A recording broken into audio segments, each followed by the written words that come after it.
Well, I want to start off with a caveat.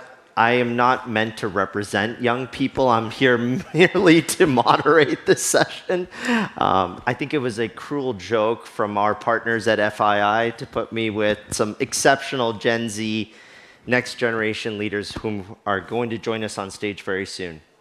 But I'm going to keep my remarks very brief just to say how important it is when we talk about generational change that we think about really developing the next generation of leaders and bringing all of our capabilities as a society, whether it's our education, our experience, our capital, to really fund and fuel this next generation. And what we're going to hear today is 4 exceptional panelists, leaders in their early 20s who are already building great institutions that are changing the world in the climate transition, in financial inclusion, in broader diversity and inclusion, and bringing all the tools that, frankly, maybe we haven't seen before, music and technology and collaboration at a scale that's quite extraordinary. So I'm really, really excited that we're going to have this panel up.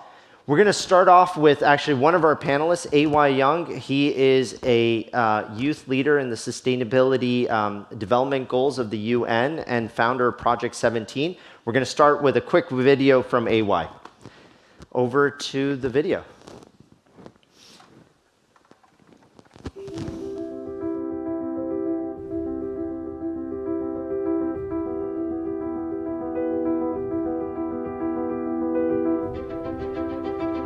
A local hip-hop artist makes an international name for himself. He is the first artist to power his concert with 100% renewable energy. It is a real honor to recognize Mr. A.Y. Young, the founder of MODERATOR. It's incredible. Can't wait for you to see this. The United Nations is now throwing its support behind him. Mr. Young has made a big impact in his young life, born in 1991. He's a singer-songwriter, a dancer, producer, entrepreneur, and sustainability advocate. He's staged and performed more than 800 concerts. He was named by the United Nations recently as one of 17 youth world leaders of the world, the only individual selected for that honor from the United States.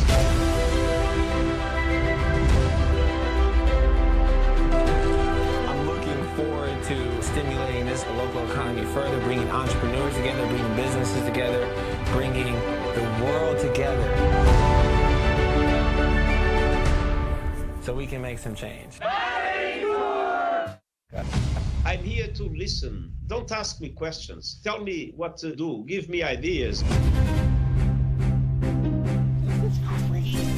My mission is to kind of break down these silos, these barriers, and build bridges to power collective action by bringing everyone together. It's going to be incredible. My work plan's in 3 different phases. I'm going to make an album powered 100% by renewable energy. Right now, A.Y. Young is working on an album based on the 17 United Nations goals. Major stars like Tech9 and Billie Eilish will collaborate. Nothing is special when you come to my house and eat. Because we go way back. There are 700 million people that are still living in poverty. The whole premise of your music is about collaboration 100%. And about getting excited. It's about going across the finish line.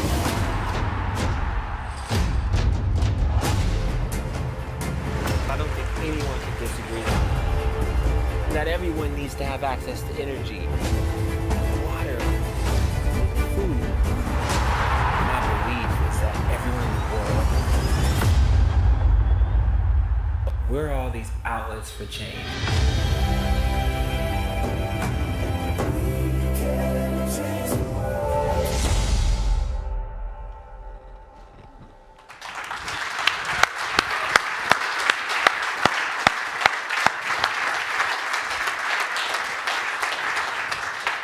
Thanks for having me, guys. This is awesome. You know, this morning, Richard Addis said, "Who cares will win? Who cares will win?" And when I go back like a year and a half ago when I started Project 17, like that was kind of like the premise of like how I put Project 17 together, because we're all in this world together. The private sector, we're all humans, right? Corporations, companies, individuals, artists, we share this planet and we have to preserve it so we can win together, right? So, it's interesting, like, a year and a half ago, or I think it was about a year and a half ago, you saw like the Secretary General Antonio Guterres put me into this position as one of the 17 UN young leaders of the world, right? And he was, you saw the little video, and he's like, "Tell me what to do.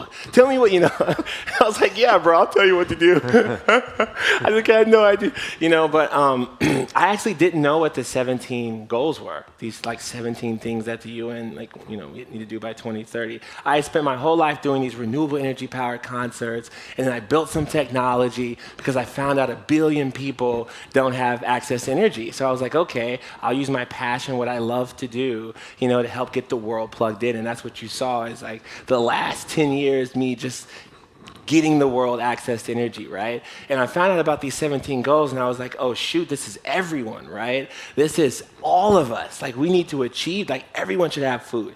Everyone should have water. And again, I say the private sector, corporate, we all win. When that happens, right? When people are educated, when they have access to energy, et cetera, and so forth. So, Project 17 is very simple. I'm not going to like talk you guys' ear off. I know you've been dealing with a lot today, a lot of people talking, you might be tired, it's lunchtime. But I looked at the goals after he said that, and I was like, okay, that's what we'll do.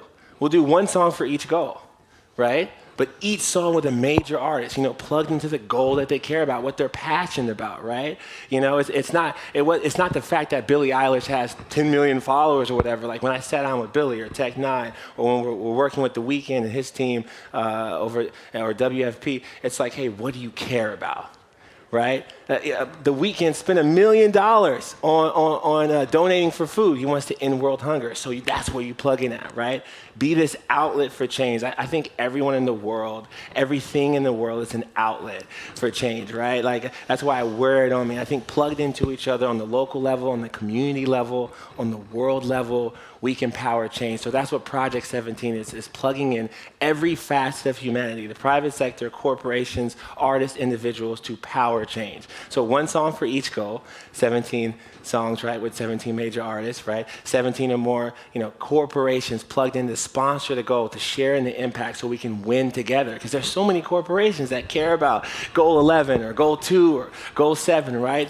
They want to win in that area. So we're plugging in these corporations. We're plugging in what I call impact partners. I call myself the Robin Hood of the music industry.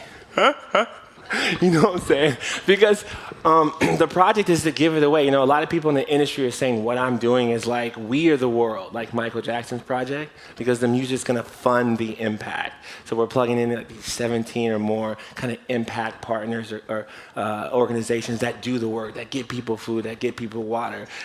So the music powers the action, right? So it's really cool. I just got back from Detroit. I did a launch at General Motors, and before that, we did a launch in Times Square with Samsung, one of my new partners.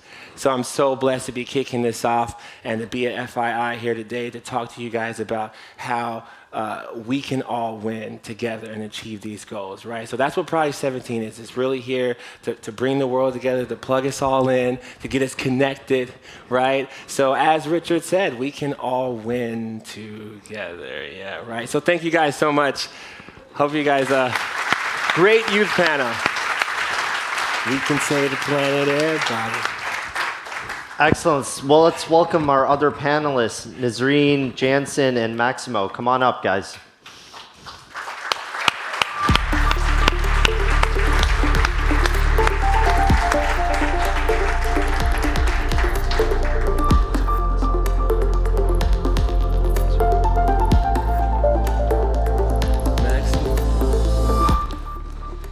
Excellent. So guys, let's start with what is it that you're actually working on, and what gives you the optimism that what you're working on is going to change the world? So Nazreen, could we start with you, please? Yes, thank you, and I'm very glad to be here with you all today. Well, actually, I got to ask this question a lot. What keeps you optimistic to do whatever you are doing? And after 10 years of working climate change, I started 2012, January 2012, so it's basically 10 years now. I can fully and truly tell you that I don't have the privilege of losing optimism. It's a lot of privilege to be able to be optimistic or unoptimistic, which is a privilege we don't have. Unfortunately, I can't just decide to go to the Bahamas and wait by the beach until the world gets burned, because it doesn't happen like this, and because, of course, I cannot afford it. But also what keeps us going every day, what makes me get up off the bed and do what I'm doing for 10 years now, is I really believe that we deserve better than this, and we can actually achieve what we deserve. And we work for this every day. That's simply how it is. I mean, the people of my country cannot afford people who have privilege. I feel I'm privileged comparing to the rest of the community. I had education, I have roof on my top, I have food, I have parents who really supported me a lot. So it's up to us, the privileged people, to actually speak up for the people who have less privilege and doesn't have this opportunity. Very powerful. Nazreen, why don't you tell us a little bit what your specific organization does? Well, big question. Well, to just long story short, I tried to do a little bit of everything. So I basically started doing climate work with rural communities and volunteering in small organizations.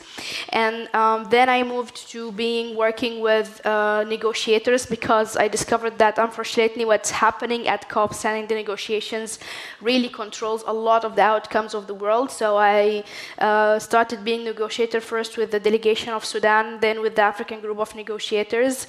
And currently, I am advising the Secretary General. I'm the chair of the UN Secretary General's Youth Advisory Group on Climate Change, trying to also make a big influence on the UN highest level, which is the Secretary General. I can tell you all of this is still not working. So now we are also trying to influence the head of states and the member states, because without political will, unfortunately, nothing will happen. Thank you, Nazreen. Maximo, over to you. What do you do, and what keeps you optimistic about the world? To start with, thank you very much for inviting us to hear us, because for youth it's very important to sit in this kind of tables and participate in this kind of events. We are inheriting the decisions and the actions that we are taking right now, so we want to be involved. That's the thing. So thank you very much for that. I'm part of a youth movement born in Latin America, and it's from the Global South. It's called EcoHouse Global. I'm part of almost 10 alliances of youth about climate change, environmental policies, education, among others. And we work with more than 40 programs. We are more than 1,000 in my organization, and we are thousands in our region. I'm speaking from Latin America and the Caribbean, trying to walk this path towards sustainability. What makes me optimistic? People that is around us, people that gives more than they receive, that they try very hard. We are from a generation that now there's a term in psychology that is called eco-anxiety. I believe many of you here heard about that. That's not a marketing word. We work with a lot of people that almost believe that the world is going to be really, really tough in the next couple of years, and it's already really, really, really tough. In my country, half of the population is poor, for example. We are 45 million, half is poor. 7 out of 10 children around my city is poor. So if we do not get involved, how are we going to change this? We cannot change it only from a desk. We need to get to territory, understand what is going on. We do that, and people inspire us. Amazing. Jansen, you've just come in from Kigali, so tell us, what are you up to there? And I agree with my colleagues on the stage. Thank you all for having us today and for allowing us to be at the table and to have a word. So my name is Jansen Durham. I'm the co-founder and CEO of Fixa Rwanda. Fixa is a digital staffing agency that is helping Africa's youth in the informal economy get access to formal job opportunities. So for those of you who are unfamiliar with what the informal economy is, it is actually described as low volume work that goes neither monitored or taxed by the government. And so what we do, and a great example of this is, imagine you're a laborer. You wake up every morning at 3 a.m. You walk over 10 kilometers just looking for one job, one casual or temporary job, but you can't have it. You don't have access to a work history, earnings history, or no way to essentially formally apply to a job.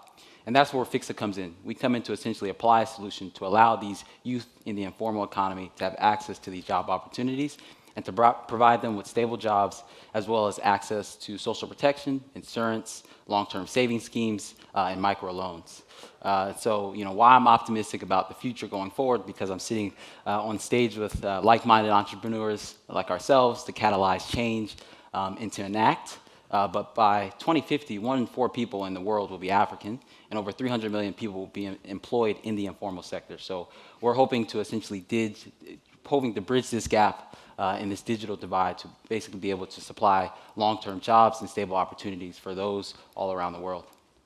Excellent. Well, guys, you are entrepreneurs, you're leaders, you're fighting the good fight.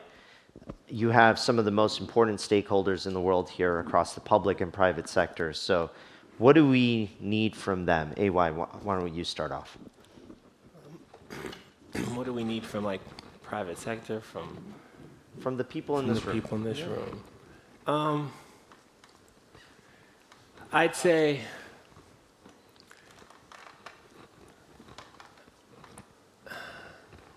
trying to put Don't the be right polite. words together, Come on, right? man. You gotta time to make the ask. Well, it's interesting because I'm very new to the sustainability movement and all this stuff, and I see so many people. It seems like almost yelling at people they would be in this room or you should do this or you should that, and I don't think that's the way to go. I think I try to come from a place of love. At the end of the day, we all are humans. We all have kids and family. We're connected, right? We don't want someone yelling at us, telling us how to spend our money or not spend it. I mean, you guys have earned it or came into it or whatever, So it's an interesting thing when some of the have-nots to some degree are yelling at the haves, right?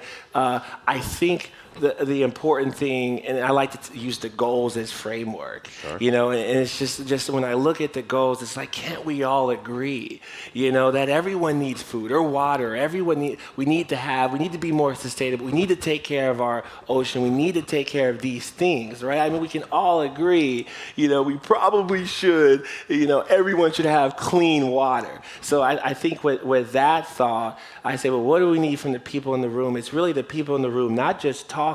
And I say this to the youth. There's a whole lot of youth that talk, and it's not a bad thing. But what action can you take? It's interesting with Project 17. It's we're given, of the record sales, 75% is going to go straight to the action.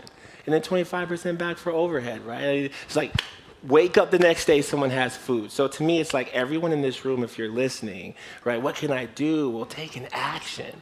Actually do something. Maybe it's supporting an organization like this, guys, or a Project 17, or it's talking to a colleague, or actually just try to take an actual measurable action, the next time you have the opportunity, Gen Z, millennials, we are, Gen Z for sure is leading the charge, are going to be the next buyers. That's not leading the digital charge.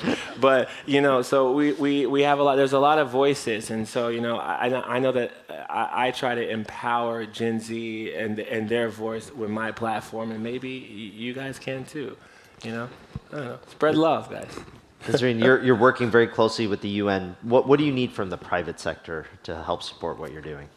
Before answering the question, I am always so glad to share the stage with AY, because normally we are the only two people who wear sneakers in a very formal meeting.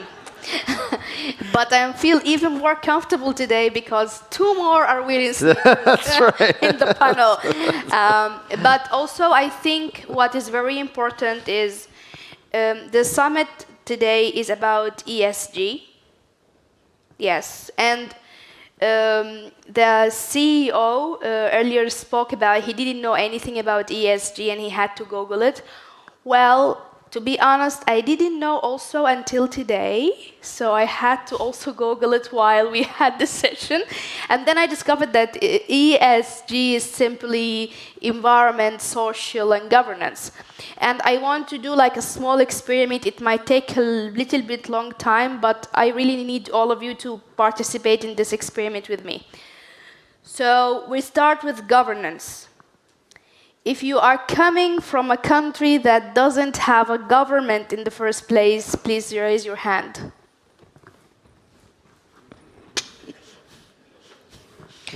If you never used a Visa card because your country is under sanctions since 1996, please raise your hand. If you have to always hack Microsoft Office or iTunes because you can't have American software in your country, please raise your hand. And for you too? Really? Yeah. Great. Normally people can't afford it, but for me it was just the politics of the country. Anyway, it's very hard to talk about governance when you don't have a government, when you spend your life in wars in a country that's been isolated from the rest of the world for 30 years because of a decision of a dictatorship government no one wanted in the first place. So today when I wanted to check in the hotel, they said, well, you have to give us a credit card as a deposit, just in case. I was like, well, unfortunately, I'm a Sudanese, so I can't have a credit card, and I had to explain all of the politics to the reception people. I'm very sorry for that, but they have to understand the concept. Guys, thank you so much. Thank you, FII, for hosting us. And guys, continue your inspiring work. Thank you so much.